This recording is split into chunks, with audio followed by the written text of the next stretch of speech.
everybody, my name is Julie and the purpose of my YouTube channel is to hopefully encourage others who are living with chronic illness. I believe really strongly that despite diagnoses, symptoms, chronic pain, you can create a life that you love, a life that you enjoy, and a life that feels purposeful. I've been on this journey for 17 years. 17 years ago, I was diagnosed with Meniere's disease. It causes progressive hearing loss, thankfully just in one ear right now.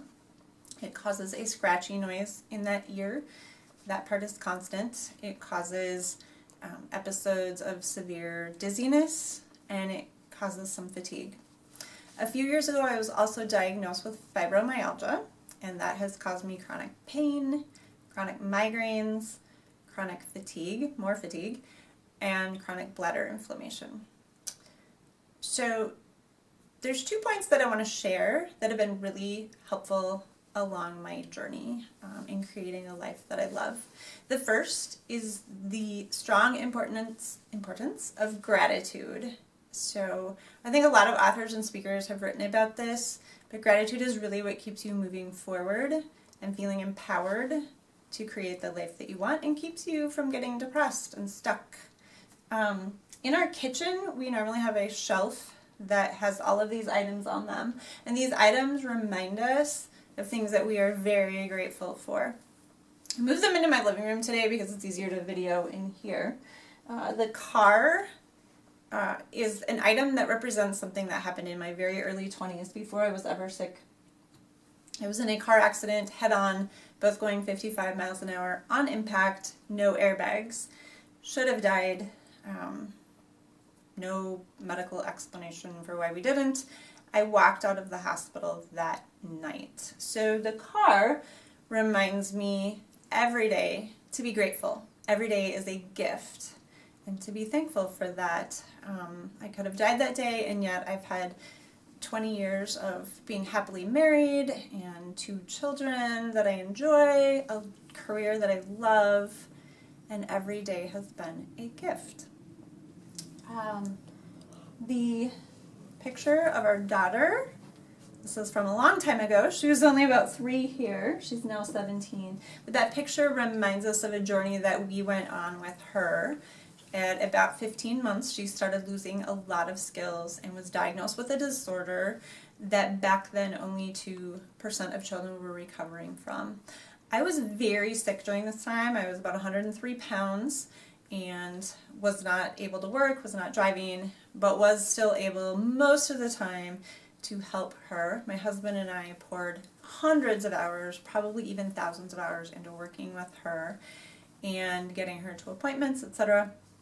And she made a full recovery. So her picture reminds us of how grateful we are that she can enjoy her life and that she has the ability to communicate with us, and we all really enjoy that relationship with her.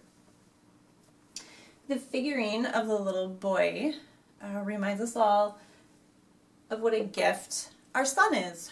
When probably 6 to 12 months after I was first diagnosed with Meniere's disease, we wanted a second child, and the doctors all said, no way, I would not be able to sustain a pregnancy. I was too sick and on too many meds.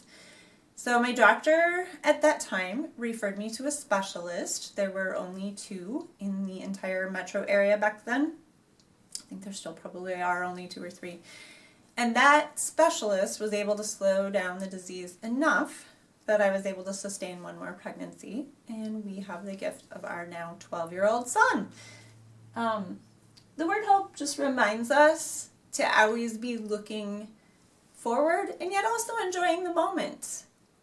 Today is a gift, and kind of my mantra has always been, if today is good, enjoy it. If it's not, tomorrow's always a new day. Always have hope. Always have joy. The Monopoly Hotel is a symbol of our home. We love our home. It brings us joy, and it is an incredible gift as well. Many years ago during the recession, my husband lost his business, and we should have lost our house as well. He called the bank every single day for, I believe, over a month, and I think they got finally sick of talking to him, and they gave in. They worked out a new mortgage with us, and we were able to keep our home. So we are incredibly grateful when we walk by the reminder of that. This is my counseling license. I got this January. I'm extremely proud of that. I worked really, really hard. I went back to my career a few years ago. I worked full-time for a few years and took a few extra classes, passed my licensing exam the first time, yay! Trust me, there were lots and lots and lots of hours of study that went into that, but I'm really proud of it, and I did that while I was having symptoms. I now work part-time, about 20 hours a week, and I love my job. The plaque is a passage from a book that we found extremely inspiring, and so we typed that out and printed it out, and that's in our kitchen as well. So gratitude is huge. It keeps us moving forward. It keeps us remembering that we have the power to create a life that we love, a life that we enjoy, a life that has meaning and purpose.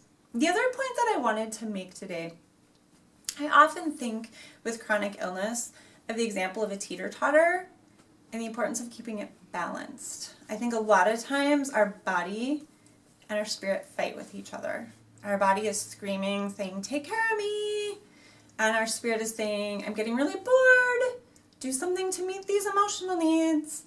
And if we only do this, our body crashes and fights, right? But if we only do this, we get bored and depressed. So it's really important to balance both of those. Today, for example, I found that my symptoms were escalating in the afternoon, and I went and took my medications and felt significantly better. We all know meds don't completely wipe out symptoms, and there are side effects, but they met enough of my body's needs that I could honor my spirit's needs.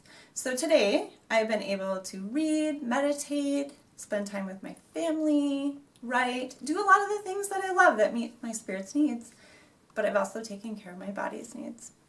So those are the 2 points I hope that are really helpful. Gratitude, balancing your body and your spirit's needs. I'd love to hear your comments below. If you want more information, more detailed information, you can go to my blog at livingwellwithchronichealth.blogspot.com. Thanks, everybody.